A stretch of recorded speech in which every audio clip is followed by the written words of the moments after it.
हाथी और चतुर कौआ बहुत समय पहले की बात है। एक बड़े हरे भरे जंगल में तरह तरह के जानवर खुशी खुशी रहते थे। उसी जंगल में गजराज नाम का एक विशालकाय हाथी रहता था। वो बेहद बलशाली और गर्वीला था। अक्सर वो अपनी ताकत का घमंड करता और दूसरों को छोटा समझता। एक दिन गर्मी बहुत अधिक थी। जंगल के सभी तालाब सूख गए थे और जानवरों को पीने का पानी नहीं मिल रहा था। गजराज जंगल में इधर उधर घूम रहा था, लेकिन उसे पानी कहीं नहीं मिला। प्यास से बेचैन होकर वो एक बड़े पत्थर के नीचे बैठ गया और चिंतित होने लगा। उसी समय चिकी नाम का एक चतुर कौवा वहां से उड़ता हुआ गुजरा। उसने देखा कि गजराज उदास और परेशान बैठा है।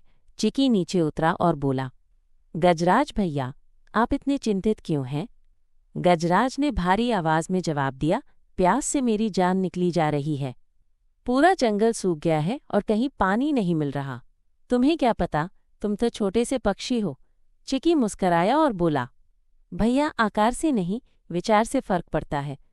अगर आप चाहें तो मैं आपको एक पानी का स्रोत दिखा सकता हूँ।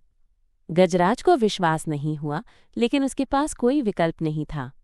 उसने कहा, ठीक है, दिखाओ मुझे वो पानी। अगर झूठ बोला तो तुम्हें पकड़कर फेंक दूंगा। चिकी डरता नहीं था, क्योंकि उसे अपनी बुद्धि पर पूरा भरोसा था। वो उड़ते हुए एक पतली सी पगडंडी की ओर गया और गजराज को पीछे पीछे आने को कहा। थोड़ी देर चलने के बाद वे एक गुफा के पास पहुंचे। चिकी ने कहा, इस गुफा के अंदर एक गहरा कुआं है।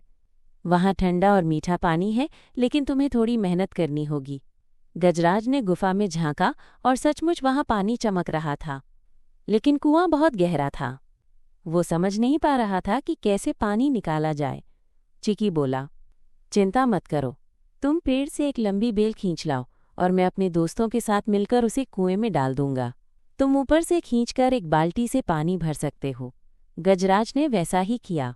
थोड़ी मेहनत के बाद गजराज को ठंडा पानी मिला। उसने तृप्त होकर पानी पिया और राहत की सांस ली।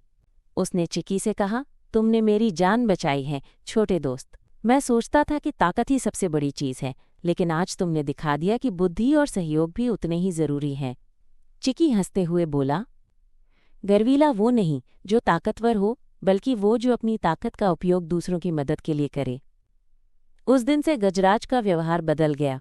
वो अब सभी जानवरों की मदद करता और कभी भी अपनी ताकत का घमंड नहीं करता। चिकी और गजराज अच्छे मित्र बन गए और जंगल के सभी जानवरों ने उनसे सहयोग और समझदारी की सीख ली।